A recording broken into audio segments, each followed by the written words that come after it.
여러분 잘 아시는 연세대학교 도서관 앞에는 백낙준 박사님의 동상이 서 있습니다.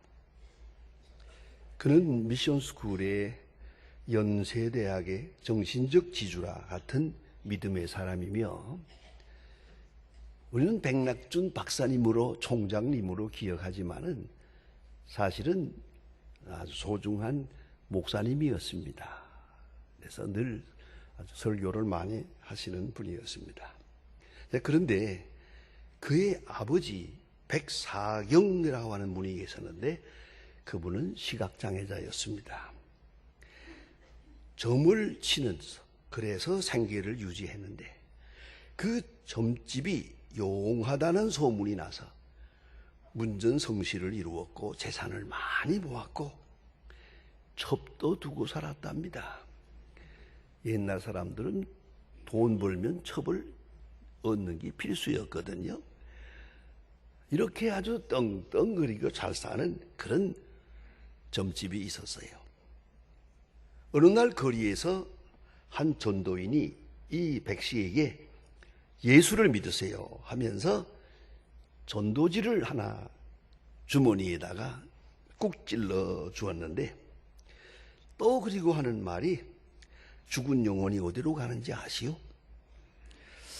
당신이 이처럼 점을 쳐서 거짓말해서 많은 돈을 벌고 지내지만 당신 죽은 다음에 어디로 갈 것 같소? 특별히 당신의 후손들이 얼마나 불행해질 것이요? 저주를 받으면 어떻게 될 것입니까? 아주 이런 무서운 메시지를 주고 사라졌습니다.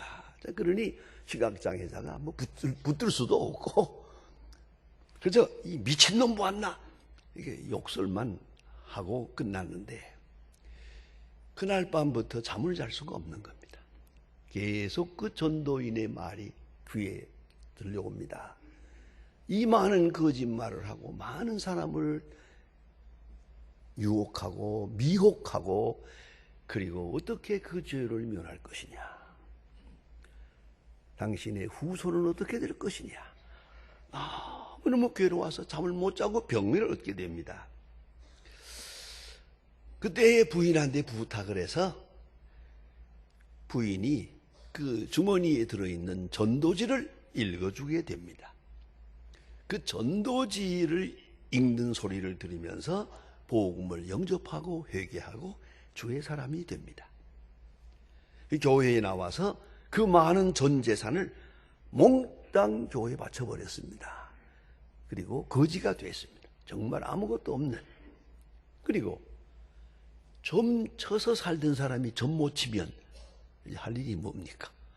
정말 거지가 됐단 말입니다. 그 많은 사람이 수군수군하게 되죠. 이 사실을 맥킨 선교사의 귀에 들어갔습니다.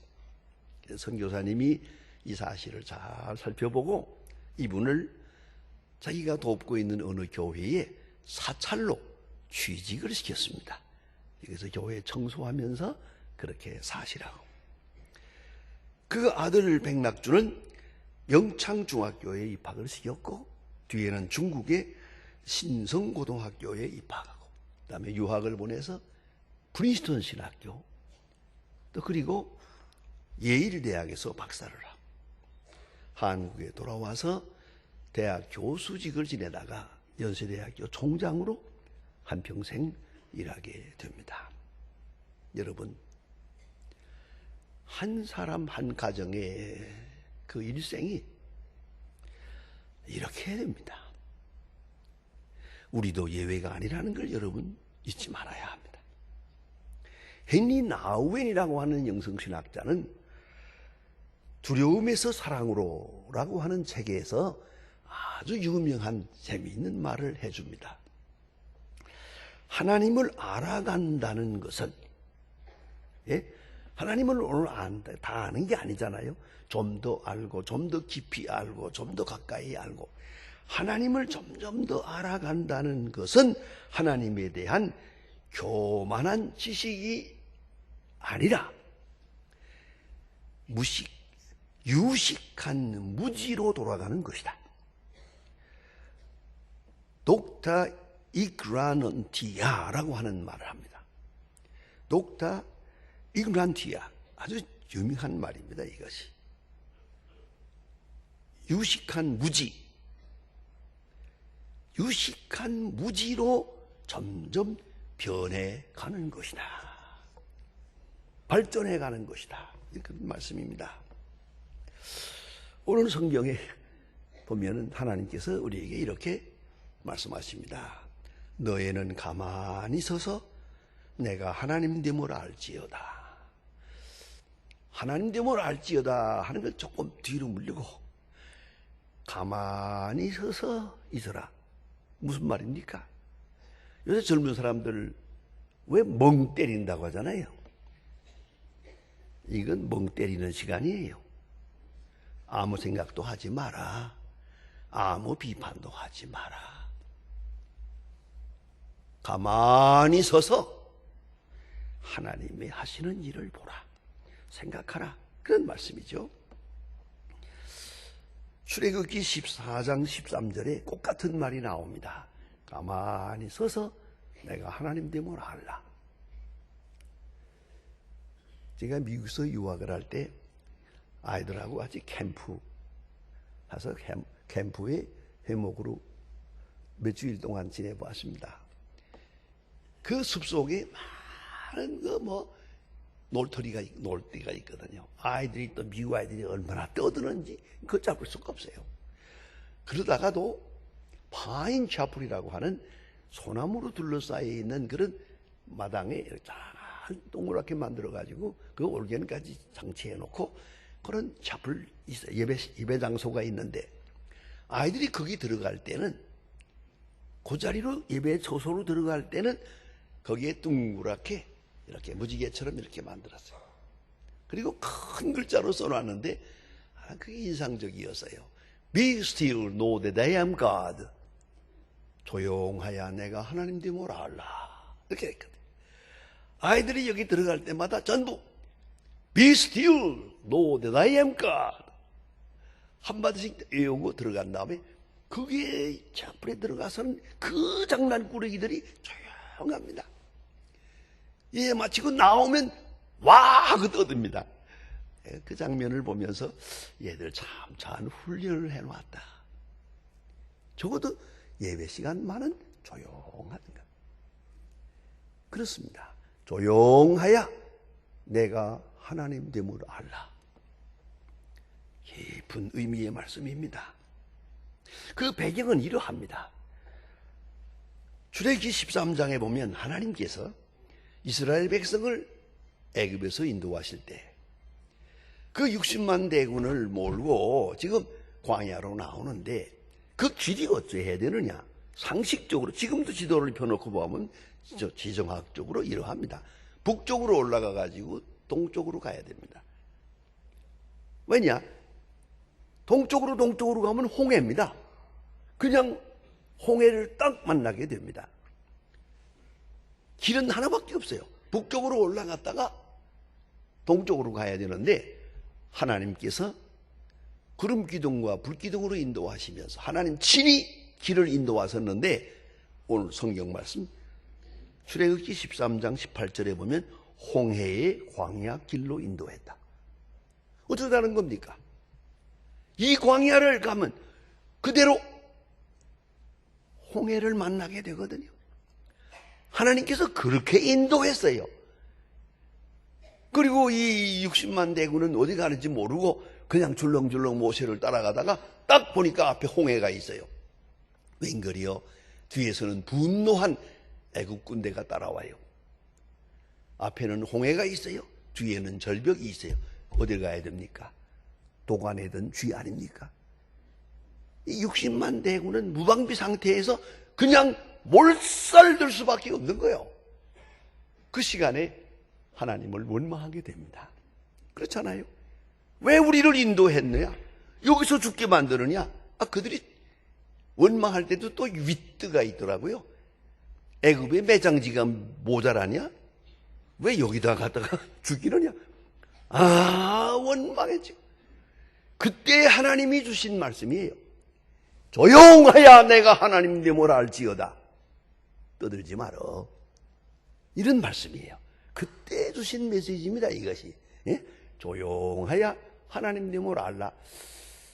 조용할 수가 없잖아요. 하나님이 인도했는데 앞에는 홍해가 있잖아요. 뒤에는 애국 군대가 따라오잖아요. 어떻게 조용하란 말입니까, 이 시간에? 원망불평 안 할 수가 없는 상황이에요, 지금. 그때의 모세를 통해 주신 말씀입니다. 조용하야 내가 하나님 됨을 알지어다. 그리고 홍해를 열어서 그들이 의기양양하게 가나안으로 가지 않습니까? 자, 여러분, 얼마나 귀중한 말씀입니까? 요새는 너무 매스미디어를 통해서 그렇고 방송이다 뭐 텔레비다 뭐다 해가지고 너무 정보 홍수가 돼서 정신을 못 차리고, 또 그런가 하면 좀 정신적으로 약한 사람들도 흔들흔들하고, 나쁘게 말하면 호들갑을 떨어요. 그게 아주 못마땅할 때가 많아요. 좀 조용하면 안 되나? 뭘 그렇게 야단을 하노? 그런 생각이 들어요. 8.15 해방 직전에 있었던 사건입니다, 이것은. 어느 좀 돈이 많은 부잣집인데요. 우리 고향에서 있었던 일이에요. 웬일로 어디서 말 한마디가, 주인 없는 말 한마리가 이렇게 이 동리에 뛰어들어왔어요. 그러니까 동네 사람들이 돌아가서 붙잡았죠. 물론 그 부잣집 아들이 이거 내가 가지겠다고 가졌어요. 이 놈놈하고 잘생긴 아들이, 부잣집 아들이다가 또 공짜로 말 한마리가 생겨서 이놈을 타고 절렁절렁 다니니 얼마나 좋아요. 그러니까 많은 사람들이 와서 그 주인 보고 하는 말이, 참 복도 많습니다. 돈도 많고 아들도 잘났고 게다가 이렇게 말까지 생겼으니 얼마나 복이 많습니까 했더니, 그 노인 하는 말은 두고 봐야 알지. 그냥 아니나 다를까 며칠 있다가 말에서 떨어져서 다리가 부러졌어요. 기부스를 하고 쩔렁쩔렁하고 다니니까 또 동네 사람들이 와서, 아이고 얼마나 불행하게 됐습니까? 안 됐습니다. 그놈의 말이 문제구만요. 화근이구만요. 그러니까 글쎄 옳시다, 두고 봐야 알지 그러세요. 그러다가 8.15 직후에 아주 징집령이 내려가지고 전부 군대 잡혀가게 됐어요. 이 사람 다리 부러져서 군대 안 나갔어요.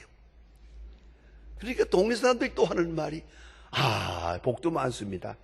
그렇다는 거예요. 그냥 이 세상 사람들이 그냥 뭐 호들갑을 떠는 거야. 뭐 망했느니 흥했느니 잘했느니 못했느니 해봐야. 다시 한번 들어보세요. 조용하여 하나님 되므로 알라. 호들갑 떨지 마라. 그런 말이에요. 뭘 그렇게 난리를 치느냐. 믿음의 사람들은 좀 조용합시다. 제발 조용합시다. 텔레비에서 무슨 말 보았으면 그냥 보고 가만히 계세요. 남의 집에 전화까지 걸지 마세요. 그냥. 봤어? 뭐저거. 당신만 가지고 계셔. 유명한 데카르트의 말이 있습니다. 하도 호들갑을 떠는 사람이 저거 의심이 많고 그러니까, 여보세요, 내 마음에 의심도 많소. 당신의 의심까지 들어줄 수는 없어. 조용하야 하나님 됨을 알라. 이 히브리 말에 조용하라는 말은 라파라고 합니다. 라파라는 말은 가라앉히다, 조용히 하다, 마음을 비우다, 즉 침묵한다. 말도 삼가고 생각도 가라앉히는 거예요. 즉 이성적 비판을 정지하는 거예요. 이성적 비판을 누르고 하나님의 뜻을 기다리는 거예요. 하나님 어떻게 된 것입니까? 하나님 이 사건을 통해서 어떻게 하실 것입니까? 여러분, 조용하여 하나님 됨을 알고 침묵하고 생각하고 하나님의 뜻을 기다리는 그런 믿음이 있어야 할 것입니다. 모세는 외칩니다. 두려워 말고 가만히 서서 여호와께서 오늘날 너희를 위하여 행하시는 일을 보라. 사실은 모세도 경험한 거 없거든요. 그러나 하나님의 말씀을 받아서 전할 뿐이죠. 하나님을 알 것이고요. 하늘을 쳐다볼 것이고요. 제가 인천에서 한 14년 목회를 했는데 부목사로 3년을 일하고 그 다음에 당회장이 되어서 14년을 있었는데 그 원로 목사님 계셨어요. 그 원로 목사님 참 믿음이 좋은 분이었어요. 난 그분을 특별히 존경하는 것은 그 사무실이래야 뭐 요만한 데 앉아서 그냥 뭐 머리 맞대고 가서 얘기할 정도인데 이 신문이 오잖아요. 아침에 신문이요 하고 던져주고 가면 신문을 쭉 펴놓으면 뭐 끔찍한 사건이 많잖아요. 자, 어디서 전쟁이 나고 어디서 차사고가 나고 어디서 뭐 강도가 생기고 어디서 뭐 끔찍한 얘기가 이렇게 많으면 모두가 신문을 보면서 이놈 죽일 놈, 이놈의 세상, 이놈 서로 다 한 말씩 하잖아요. 바로 이런 순간에 이 목사님은 가만히 있다가 신문일이네 신문을 딱 뺏어가지고는 둘둘 말아 들고 문 열고 나가요. 어디 가나 하고 내가 처음엔 가만히 뒀다가 언제 한번 따라가 보았어요. 했더니 예배당 본당으로 들어가요. 그래서 바로 이 자리입니다. 예배당에 들어가서 넓은 예배당 요 앞에 강대상 앞에 딱 무릎을 꿇고 앉아서 신문을 딱 펴놓고 하나님 어떻게 된 겁니까? 어찌하여 이런 일이 있습니까? 하고 눈물로 기도하는 걸 보았어요. 난 그 일로 인해서 저는 그 이기영 목사님을 일생 동안 높이 존경합니다. 이것이 하나님의 사람입니다. 신문을 보다가도 끔찍스러운 일이 있거든 기도하세요. 걱정하고 호들갑 떨지 말고 조용하여 하나님됨을 알아야겠죠. 하나님을 알아요. 그리고 하나님 편에서 생각해야 돼. 인간적 판단을 포기해야 돼. 모든 현실 속에 하나님의 역사가 있고 하나님의 뜻이 있고 하나님의 주권이 있고 하나님의 사랑이 있고 그걸 확인해야 되겠어요. 모든 사건은 목적적 역사예요. 헛된 일 없어요? 잘못된 일 없어요? 하나님 실수하시는 거 아니에요? 잘못되어지는 일 없어요? 있을 일이 있을 뿐이야. 확실한 믿음으로 하나님의 뜻을 기다려야겠습니다. 오늘 성경에 말합니다. 하나님이 성중에 계신다. 이 성중에 계셔요. 사건마다에 하나님의 뜻이 나타나고 있고요. 또한 새벽에 도우시리로다. 이 어두움이 지나간 다음에 새벽에 도우실 것이다. 그리고 하나님은 높임을 받으실 것이다. 하나님은 높임을 받을 것이다. 그 영광을 바라보고 오늘을 조용하게 기다리십니다. 여러분, 기적이라는 게 있지 않습니까? 사람을 통해 이루는 것도 있고 때로는 하나님 직접 이루십니다. 아직 우리가 모릅니다. 그 깊은 뜻을 모릅니다. 하나님 직접 역사를 이루시고 뒤에 우리로 하여금 깨닫고 알기를 기다리고 있습니다. 크리소스톰이라고 하는 유명한 분이 있습니다. 그는 유록시아의 황후로 인해서 정배 가게 됩니다. 정배 가게 될 때 그는 이렇게 설교했다고 합니다. 내가 무엇을 두려워하리? 쫓아내면 엘리야 같이 되고 구덩이에 던지면 예레미야 같이 되고 바다에 던지면 요나 같이 되고 목베임을 당하면 세례 요한 같이 되고 매를 맞으면 사도 요한 같이 될 것이다. 언제나 어디서나 거기에 하나님의 능력이 함께하고 그리스도의 사랑이 함께함을 확인하고 있었습니다. 요사이 세상 만사가 정신이 없습니다. 정말 마음에 안 듭니다. 도대체가 생각하기도 싫어요. 어떤 때는 내가 며칠 동안 뉴스를 안 봐요. 골치 아파서. 나 안 봐도 잘 돌아갈 테니까. 여러분, 정신이 없어요. 어째서 이런 일이 있냐. 하나님을 원망하게도 됩니다. 때로는 절망하게도 됩니다. 하나님의 사역 잊지 마십시오. 하나님은 살아계십니다.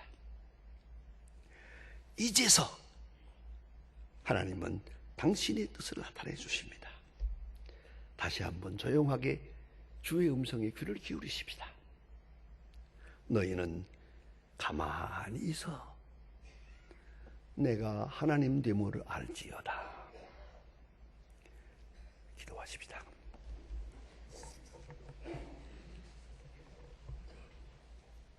하나님 아버지, 너무나도 많은 사건에 시달리고 있고 우리는 정신을 차릴 수가 없습니다. 어째서 이런 일이 있어야 하는지 또 이러해야 하는지 알 수 없습니다만은 모든 비판, 모든 이성적인 생각 다 버리고 하나님 앞에 굴복하고 온유 겸손한 가운데 조용하여 하나님의 하나님됨을 알고 하나님의 나와 함께 하심을 알고 하나님의 사랑을, 그 위대한 능력을 확인하노. 그리하여 하나님께 감사하면서 사는 오늘과 내일이 되게 하여 주시옵소서. 예수님의 이름으로 기도합니다. 아멘.